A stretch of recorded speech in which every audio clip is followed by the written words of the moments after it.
ప్రకాశం జిల్లా దర్శి పట్టణ పరిధిలోని చౌటపాలెం రోడ్డులో ఉన్న శ్రీ లక్ష్మీ తిరుమల ఏజెన్సీస్ బాణసంచా దుకాణాన్ని Darsi circle inspector Y Ramarao పరిశీలించారు. తనిఖీ సందర్భంగా ఇన్స్పెక్టర్ రామారావు షాపు నిర్వాహకులకు సూచనలు చేశారు. రాబోయే దీపావళి పండుగ సందర్భంగా ప్రజలు ఎక్కువగా వచ్చి బాణసంచా కొనుగోలు చేసే అవకాశం ఉందని గుర్తు చేశారు.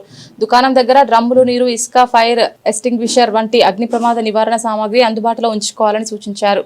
చుట్టుపక్కల సరిపడా లైటింగ్, సీసీ కెమెరాలు ఏర్పాటు చేయాలని సూచించారు. నిబంధనలకు విరుద్ధంగా షాపు నిర్వహిస్తే చట్టపరమైన చర్యలు తీసుకోబడతాయని హెచ్చరించారు.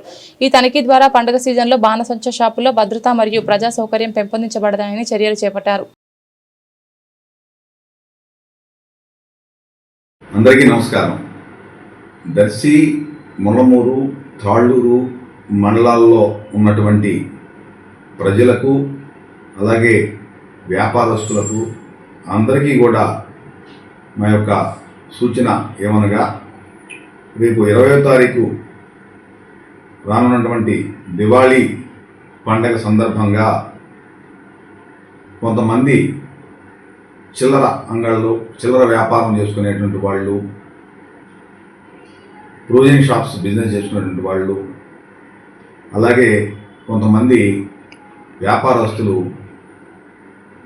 ముందుగానే ఈ యొక్క బాణాసంచా పేలుడు పదార్థాలను తీసుకుని వచ్చి స్టోర్ చేసుకుంటారు. ఎవరైనా సరే అనుమతి లేకుండా ఈ యొక్క పేలుడు పదార్థాలను తీసుకుని వచ్చి స్టాకు పెట్టకూడదు. స్టాకు పెట్టడము అలాగే వాటిని అమ్మటం కూడా నేరం కింద వస్తుంది. ఎందుకంటే 3 రోజుల నాడు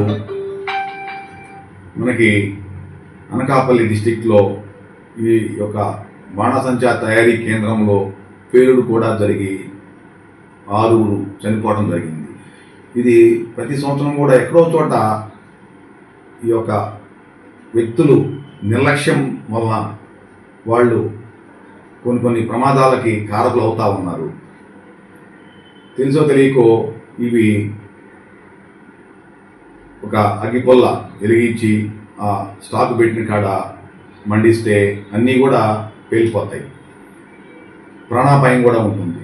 కాబట్టి ఈ దీపావళి సందర్భంగా మా యొక్క హెచ్చరిక ఏమనగా, ఎవరూ కూడా అనుమతి లేనిదే ఎవరూ కూడా దీపావళి సంబంధించినటువంటి బాణాసంచాను నిల్వ చేయటం కానీ అమ్మటం కానీ చేయరాదు.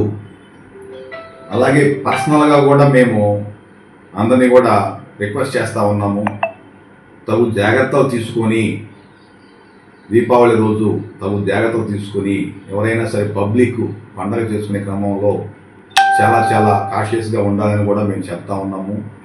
ముఖ్యంగా ఈ 10 రోజుల పాటు కొంతమంది తీసుకొచ్చి ఇళ్లలో పెట్టుకోవటమో, షాపుల్లో పెట్టుకోవటమో ఇట్లాంటివి చేస్తూ ఉంటారు. ఒకవేళ కనుక దొరికితే ఖచ్చితంగా క్రిమినల్ కేసు బుక్ చేస్తాము. కాబట్టి అందరూ కూడా దయచేసి గమనించండి. Thank you.